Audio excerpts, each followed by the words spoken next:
د هېواد نورو سیمو په څېر سږکال په هرات ولایت کې هم د خپلواکۍ ورځې لمانځنه پیکه وه. په تېرو کلونو کې به یاد ورځې لپاره ځانګړي مراسم نیول کېدل، خو دا ځل یوازې په اختیارالدین کلا کې ورته د ځایي مسؤلینو له لوري وړه ناسته جوړه شوې وه. په یاده غونډه کې د هرات د اطلاعات او کلتور رئیس هغه کسانو ته چې په بهرنیو هېوادونو کې ژوند کوي او د اسلامي امارت د له منځه وړلو کوښښ کوي ګواښ خبرداری ورکړی چې اوسني نظام ته زیان نشي رسولی.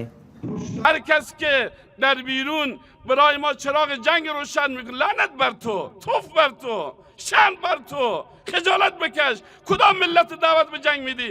در برابر کدام استعمار؟ در برابر انگلیس کو شکست خورد، در برابر شوروی شکست خورد، در برابر امریکا شکست خورد. دې غونډې ته د هرات والی د نړۍ اسلامي هیوادونو له لوري د وسلو پر پیرلو نیوکه وکړه او زیاته یې کړه چې د جنگ وسلې باید په کور دننه جوړې شي. این سیاستی که بعضی از کشورهای اسلامی داره به میلیاردها سلاح خریداری میکنه سیاست بخیر نیست. ما برای ما سلاح کارآمد داره که توسط اولاد ما در همین پوهنتون هرات، در همین پوهنځی هرات ساخته شود. ما انجینری به کار داریم که از همین افغانستان باشه، از همین هرات باشه و او بتونه برای ما بمب‌های هیدروژنی، بمب‌های اتمی و غیره و غیره بسازه که افغانستان در مقابل تجاوز دیگه وقایه شود. په دې غونډه کې د اطلاعات او کلتور وزارت د نشراتو معین حیات الله مهاجر فرایي هم ګډون کړی و.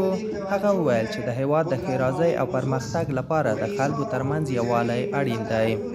که موږ او تاسو ټوله په وحدت و اتحاد و اتفاق باندې د خپل نظام په څنګ کې ودرېږو، دا اوسني واړه ستونزې او مشکلات چې موږ او تاسو یې لرو دا به د الله تعالی په فضل او په کرم باندې حل کیږي.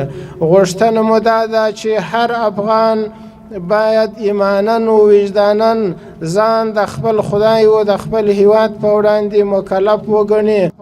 افغانستان له نن څخه 104 کاله وړاندې د انګلیس اسرې لښکرې ماتې او د وخت شاه غازي امان الله خان له لوري د هېواد د خپلواکۍ صنعت لاسلیک شو. از نظر ظاهری دا چې هر افغان باید ایمان